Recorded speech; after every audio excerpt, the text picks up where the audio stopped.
তোমার কাছে এই সিঁদুরের মূল্য কতখানি আমি এও ভালো করে জানি। এই সিঁদুর মুছে ফেলা যে তোমার কাছে কতটা কষ্টকর। মাসি, তুমি যে সিঁদুর মুছে ফেললে।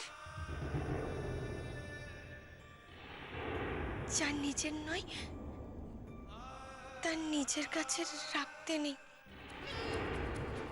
এটা কি? দুধ। না না, সোনামা দিয়ে গেলেন। আমার চোখের দিকে তাকাও, চোখ থেকে চোখ সরাবে না।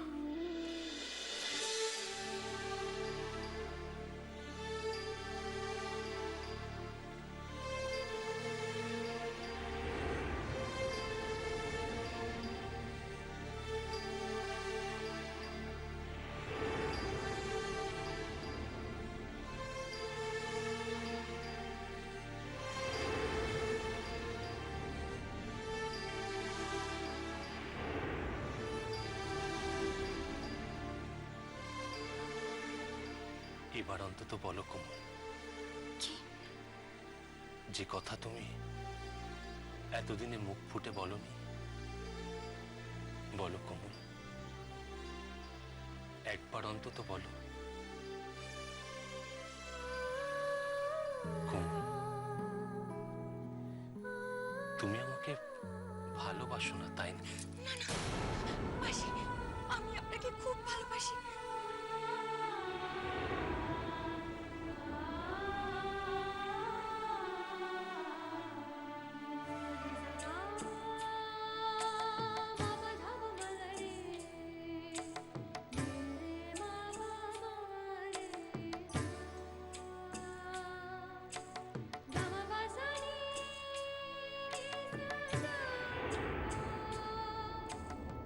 তোমার মুখে এই কথাটা শুনবো, এটাই তো আশা করেছিলাম কোমল।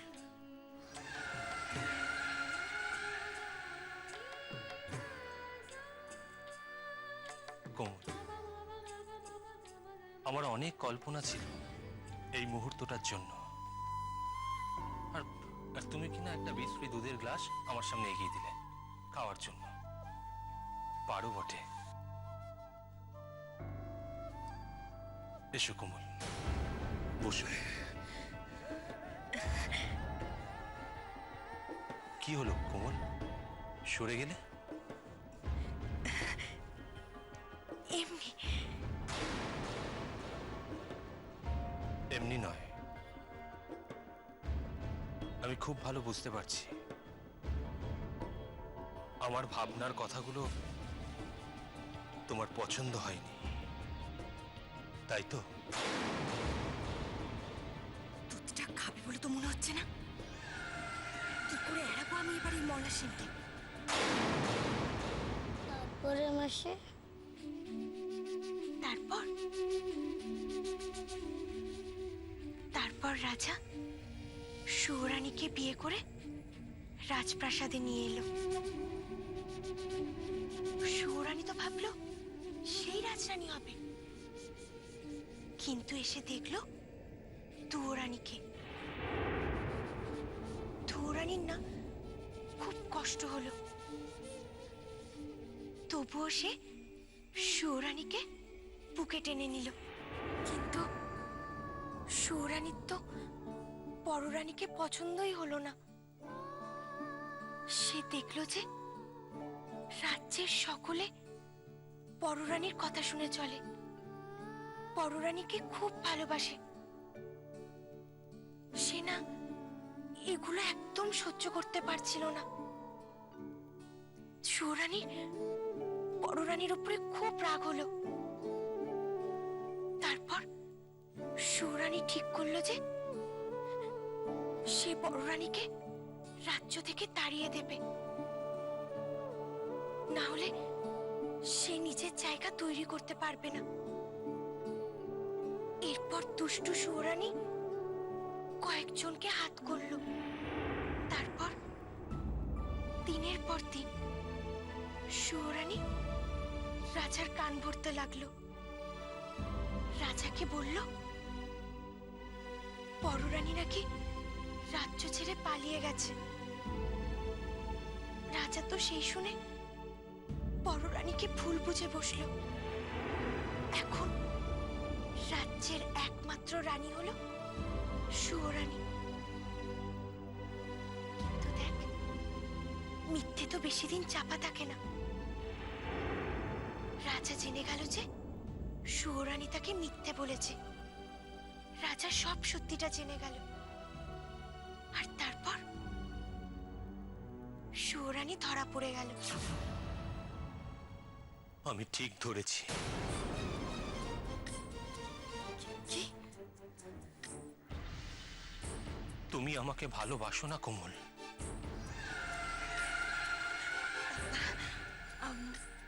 আপনি যেন কি বলছিলেন যে আপনি নাকি কি ভেবেছেন, কি কি আশা করেছিলেন?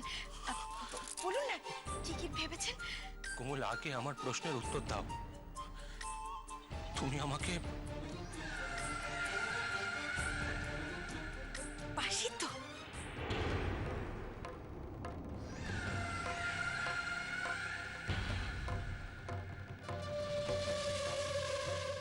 কোমল, না না, এভাবে নয়, এভাবে নয় কোমল। এভাবে নয় মানে? আজ আমার প্রশ্নের উত্তর তুমি কথায় দেবে না, গানে গানে দেবে। কোমল, কতদিন তোমার গান শুনি না। আজ আমার প্রশ্নের উত্তর দাও না, শুধু আমার জন্য গান গাও। যে কথাটা তুমি কোনোদিনও আমাকে বলনি, আজ তা বলো। কিন্তু কথায় নয়, গানে গানে বলো না কোমল, গানে গানে বলো না, বলো।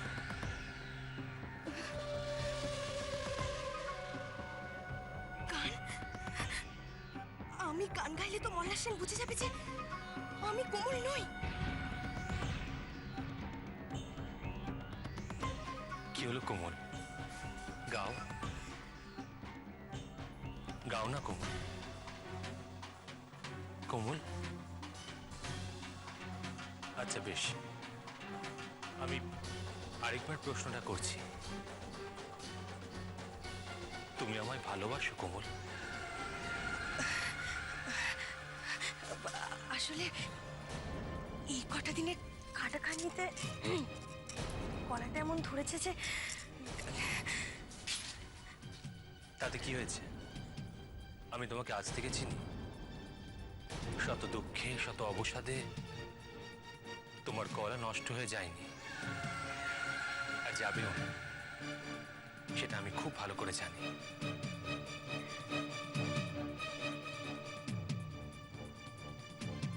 আজ আমার জন্য গাও না কোমল, গাও। রাজা লোক লস্কর লাগিয়ে দুয়োরানীকে খুঁজে বের করলো। তারপর তারপর তারপর রাজা যখন ধরে ফেললো, তখন সুয়োরানী নিজেকে বাঁচানোর জন্য আরো ভয়ঙ্কর হয়ে উঠল। সে ঠিক করলো যে যে করেই হোক সে রাজাকে মেরে ফেলবে। সে লোকজন লাগিয়ে দুয়োরানীকে বন্দি করলো আর নিজে চলল রাজাকে মারতে। আসলে সুয়োরানী তো খুব দুষ্টু ছিল।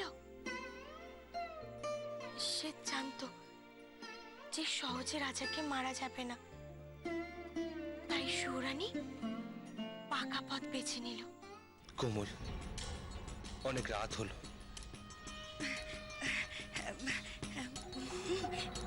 এবার ঘুমানো উচিত। ঘুমোবো? না না, আমি ঘুমোবো না। আসলে ভোর হতে আর বেশি সময় নেই। আমি ভেবেছিলাম আজ সারা রাত তোমার গান শুনব,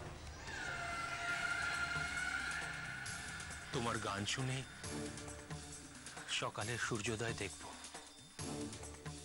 তাই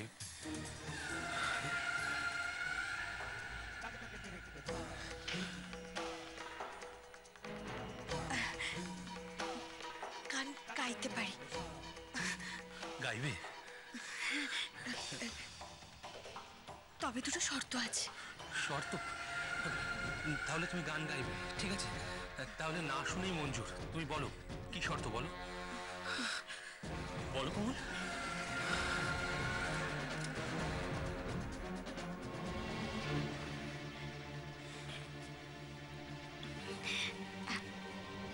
প্রথম শর্ত, আপনাকে এই দুধটা খেতে হবে। কৃষি দুধটা দিয়ে গেছে বলে তুমি এটা আমাকে খাইয়েই ছাড়বে, তাই তো? বেশ।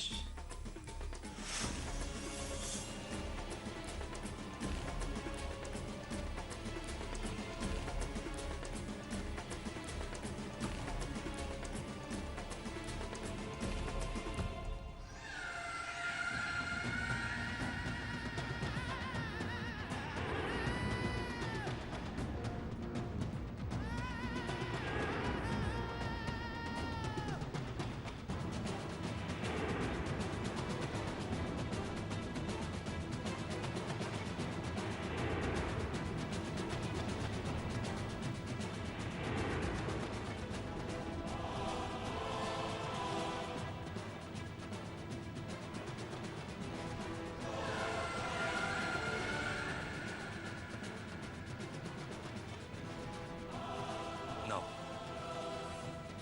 তোমার প্রথম শর্ত কমপ্লিট। এবার দ্বিতীয় শর্ত বলো। প্রথমে আপনি গাইবেন, তারপরে আমি গাইব। আসলে আপনি কি বলবেন বলছিলেন না? বলুন না, এবার গানে গানে বলুন। বেশ, তাই হবে।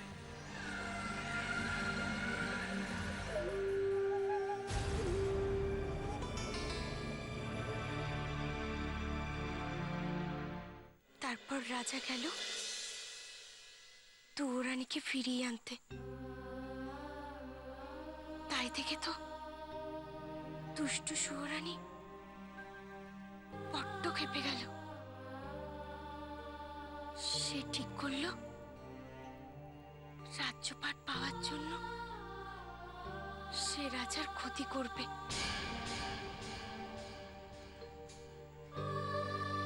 তারপর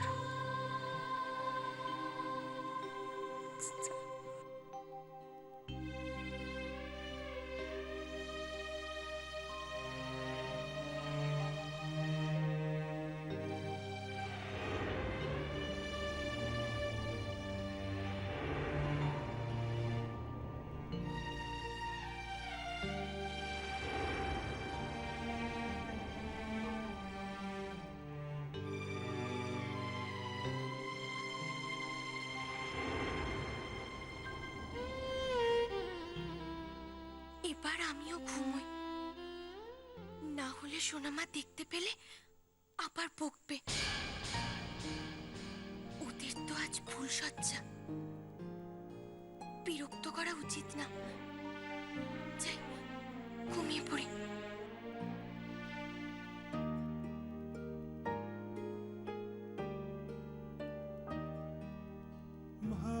ভালোবাসি ভালোবাসি ঈশ্বরে কাছে দূরে চলে স্থলে বাজায় বাঁশি ভালোবাসি ভালোবাসি ভালোবাসি ভালোবাসি।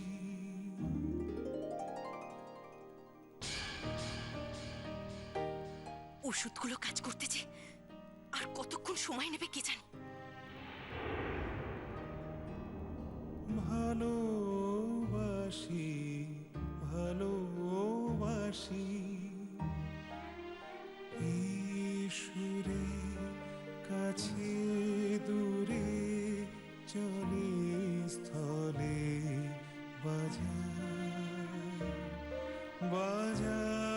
বাঁশি ভালোবাসি ভালোবাসি ভালোবাসি ভালোবাসি। ঘুমিয়ে পড়ো পুরো, তোমার এই ঘুম যেন কাল সকালের আগে আর না ভাঙে। গাও কোমল,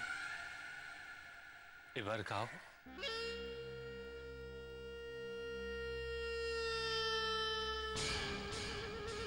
কোমল,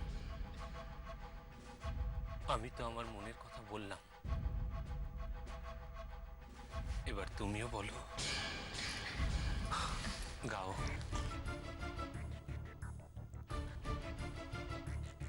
কোমল,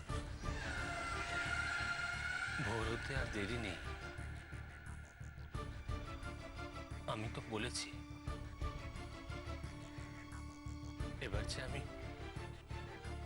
তোমার মনের কথাও শুনতে চাই।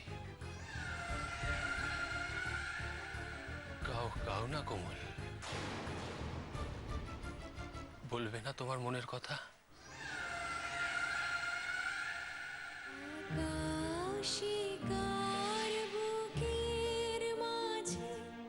কোমলের গলা না, কোমল কান ধরেছে। এত করে বারণ করলাম তবু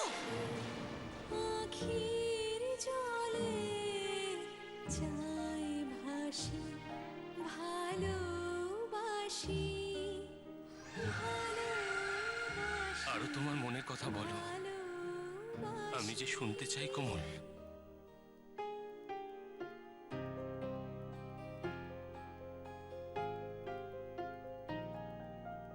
শিশুরে সাগর কোলে বাঁধন খুলে অতল রোদন উঠে দুলে শিশুরে বাজে মনে অকারণে।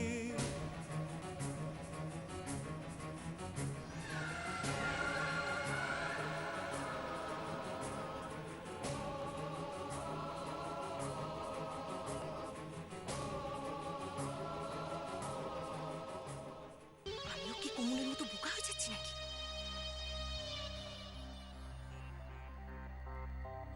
আজ তো কোমল গান করে ভালোই করেছে, আমাকে বাঁচিয়ে দিয়েছে। উনি খুশি।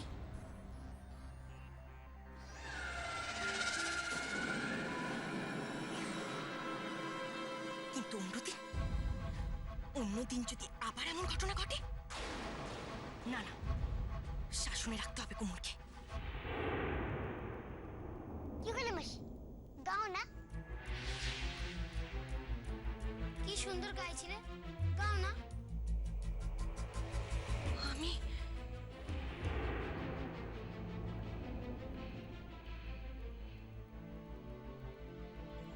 আমি আমি গান গাইছিলাম। হ্যাঁ মাসি, তুমি তো গাইছিলে। আমি হ্যাঁ গো, তুমি কি ভালো গান গাইছিলে, একদম মায়ের মতো, জানো? কিন্তু ওই গানটা হঠাৎ থেমে গেল কেন? হ্যাঁ? গানটা কে গাইছিল? হ্যাঁ? আমি যে অন্য কারোর গান শুনলাম।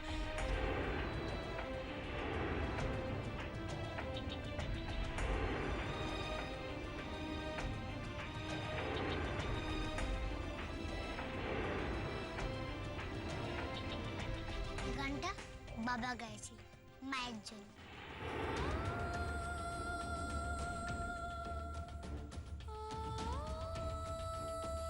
মল্লার বাবু গাইছিলেন কোমলের জন্য। হ্যাঁ গো, বাবা খুব ভালো গাইতো, ছেড়ে দিয়েছিল, এখন মাঝে মাঝে গায়। বাবা গান গাইতে খুব ভালোবাসে। তাহলে উনি গান থামিয়ে দিলেন কেন? হ্যাঁ? তবে কি ওনার কিছু হলো?